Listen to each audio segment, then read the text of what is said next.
we love the trailer. Here.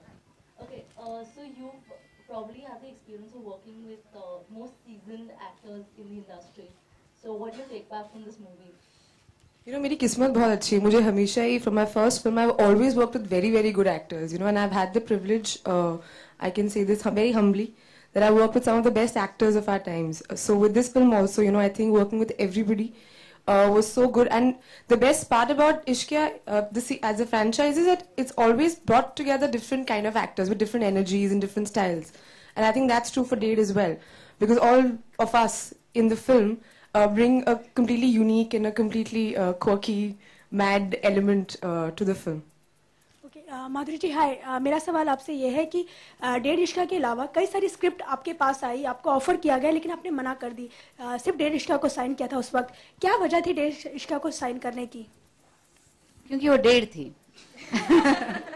नहीं, I think क्योंकि मुझे वो कैरेक्टर मेरा बहुत अच्छा लगा, जो बेगम पारा का कैरेक्टर है, और पूरी स्क्रिप्ट ही मुझे अच्छी लगी थी. जो सब इक्वेशंस हैं, सब एक्टर्स के, सब कैरेक्टर्स के एक दूसरे के साथ बहुत मज़ेदार हैं. चढ़ उतार उसमें बहुत सारे हैं, और उतार चढ़ाव उसमें गिव एंड टेक बहुत है, और जो एक कमराडरी है towards the end, I think वो सब मुझे बहुत भा गई. तो दैट्स व्हाई.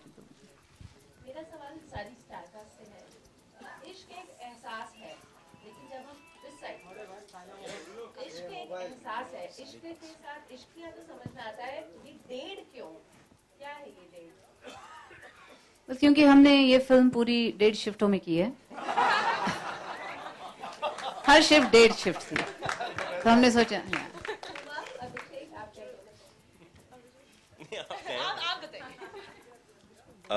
पहली वाली इश्किया जो थी वो एक लार्ज ड्रिंक था, ये पटियाला है. दैट्स व्हाई ये 1.5 इश्किया. माधुरी जी, ठीक सामने आपके यहाँ, जैसा कि ट्रेलर में हमने देखा, बहुत ही रोमांटिक अंदाज में नजर आ रही हैं आप. उसके अलावा कुछ ही टाइम के बाद गुलाब गैंग में भी आप आ रही. हमने देखा गुलाब गैंग का पोस्टर आया है, बहुत ही फियरलेस, बहुत ही कोई देवी के रूप में लग रही हैं. तो हम ऐसा मान सकते हैं कि जब अब फिर से कमबैक किया आपने, तो अब डिफरेंट अवतार में नजर आने वाली है माधुरी जी अपने दर्शकों के सामने. ये कमबैक एक बार होता है, फिर से नहीं होता है. आप फिर से बोल रहे कमबैक, तो कितने कमबैक करूंगी मैं. लेकिन हाँ, ये दो बहुत ही अलग किस्म के रोल्स हैं, बहुत एक दूसरे से बिल्कुल परे हैं. गुलाब गैंग अपनी तरफ है, लेकिन बेगम पारा का जो कैरेक्टर है वो बहुत अलग है. और I am fortunate that I am doing ये दो बहुत ही अलग रोल्स.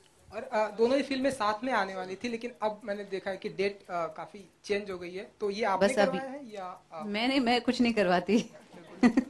ये तो ऐसे ही था और ऐसे ही है.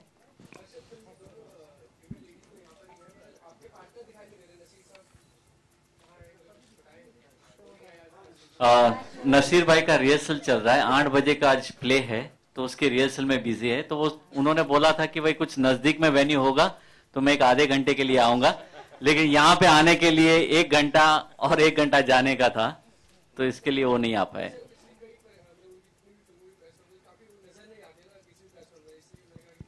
अब